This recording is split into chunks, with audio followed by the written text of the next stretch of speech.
All right, sports fans, how's everybody out there doing? William Martin coming at you one more time here on YouTube with another edition of the 300 Pounds of Sports Knowledge Podcast. Talked about my projections for the first round of the Eastern Conference playoffs last night. And today I'm going to be talking about the first round of the Western Conference playoffs. And you're going to have the eight seed, the New Orleans Pelicans, who survived the play-in tournament with a big comeback victory last night over the Los Angeles Clippers. And their gift for getting out of the play-in tournament, a date with the defending Western Conference champions in the Phoenix Suns.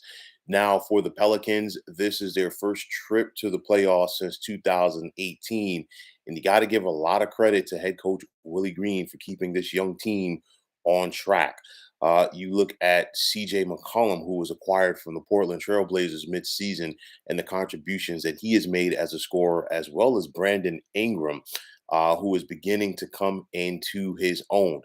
Jonas Valanciunas, this guy can average a triple double, and he's going to have to play big in this series if the Pelicans are going to get the upset over the Phoenix Suns. But with this Suns team, you look at them, you ask yourselves, are they ready for another title run? Of course, the Suns got to the NBA Finals last year. They won the first two games against the Milwaukee Bucks before they lost the next four. But this Suns team is still hungry, and you got to love the way that they play. It all starts with their head coach, Monty Williams, and he is a driving force behind this team. Of course, Chris Paul.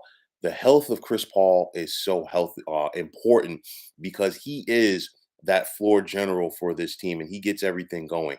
The Suns really rely on ball movement. I know Devin Booker is their best scorer, but it's all about getting other people, such as DeAndre Ayton, involved in this. Jay Crowder, Mikal Bridges, Cam Johnson, Campaign, JaVale McGee, you name it. It's all about spreading that ball around. I look at the Suns right now. They play great offensive ball, selfless basketball, and they are a solid defensive team. And with that said, I'm going to take the Suns for the sweep in this series. Now you're going to have the two seed out west, the Memphis Grizzlies clashing with the seventh seed in the Minnesota Timberwolves. And the way that the Timberwolves play, they could be poised to do some damage in this series here. You look at Karl-Anthony Towns, he's averaging more than 24 and a half points per game to go along with nearly 10 rebounds. And when Karl-Anthony Towns comes to play, there's not a lot of people in the NBA who can stop him. And if Cat is on top of his game, the Grizzlies don't have anybody to stop him in this series. But of course, we saw Karl-Anthony Towns get into foul trouble in that playing game several nights ago against the Clippers, but his teammates were able to bail him out. And those teammates, you look at the likes of Anthony Edwards, D'Angelo Russell, and Malik Beasley, what they can bring to the table as far as scoring. And then, of course, the tough-minded Patrick Beverly. And of course, Pat Bev, he's been getting roasted for his celebratory ways after the Timberwolves got past the Clippers in the play-in tournament several nights ago. But nonetheless, Pat Bev plays with a chip on his shoulder, and he's that type of guy that you want on your team because you need those hungry guys, especially in the postseason, if you're going to advance. You're going to need Pat Bev because you think about what a guy like Ja Morant can do it. I'm not saying that Pat Bev is going to be able to go out there and stop Ja Morant because he's that good. But nonetheless, you know what? He is going to go out there and give it the old college try. But nonetheless, Ja Morant, he's coming back into form from his injury. He averages more than 27 points per game, nearly 7 assists. And when he gets going, simply get out of his way and give him the ball. Dylan Brooks is another solid scorer for this Memphis club. But then you look at Desmond Bain, Jaren Jackson Jr., DeAnthony Melton, Brandon Clark. They've all averaged double figures this season for this Grizzlies offense. And that's important because Minnesota has had more than their fair share of defensive lapses this season. The Grizzlies, they're looking to win their first playoff series since 2015, while Minnesota is looking to win their first playoff series since 2004. Nonetheless, I'm going to take Memphis in this one in 6 games. Now you're going to have the third seeded Golden State Warriors taking on the sixth seeded Denver Nuggets. Now, for the Nuggets, will the ability of Nikola Jokic be able to lift them past the Warriors? And you look at what Jokic did in the regular season. He won the MVP award last year. He's in the mix to get it once again.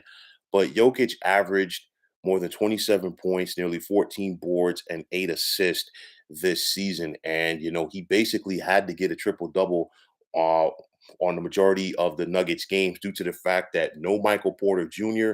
and no Jamal Murray all season long for this Nuggets squad. So, who's going to step up for this Nuggets team not named Jokic? Jeff Green, Aaron Gordon, Will Barton. It's going to be tough going up against this Warriors team.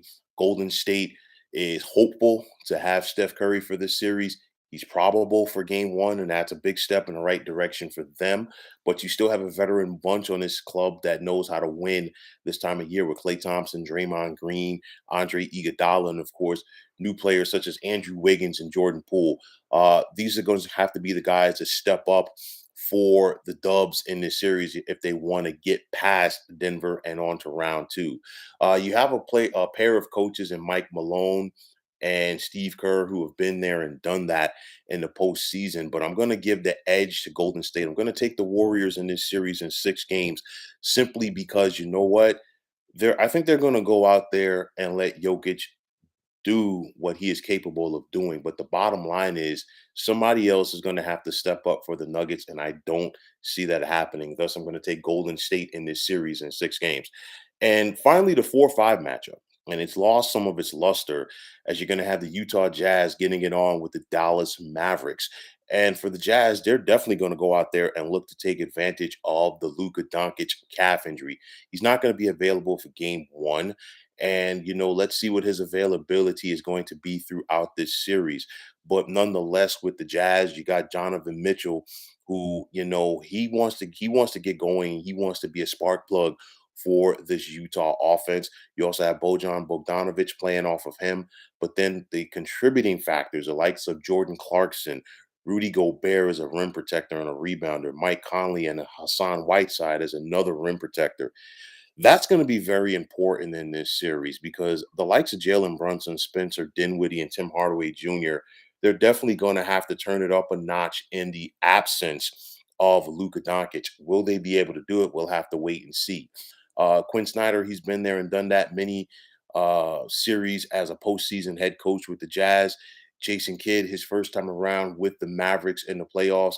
He's gotten the Nets to the playoffs. He's also gotten the Bucks to the playoffs. So let's see what he can do in Dallas. But the thing is, this series changed so much just due to the injury to Luka Doncic. And because of that, I'm going to take the Jazz in this series to get past Dallas in 5 games. So when it's all said and done, I think Golden State, Utah, Phoenix, and Memphis will all advance to the Western Conference semis. So, folks, that is going to wrap it up. And as always, I want to take this time out to thank you for tuning into the 300 Pounds of Sports Knowledge podcast here on YouTube. Want to take the time out to thank all of you fine folks out there for tuning in. And if you have not already, please feel free to subscribe to this channel. Now, if you're on Twitter, please feel free to follow me at 300 Pounds of Sports. And like I always say, if you follow me, it will be my pleasure to follow you right back. There's also the sports discussion group on Facebook at the Sports Depot 365. You can check it out, drop a line, and be a part of one of the better sports debating sites going on social media. So, once again, fine folks, my name is William Martin, signing off, saying take care and have yourselves a wonderful day.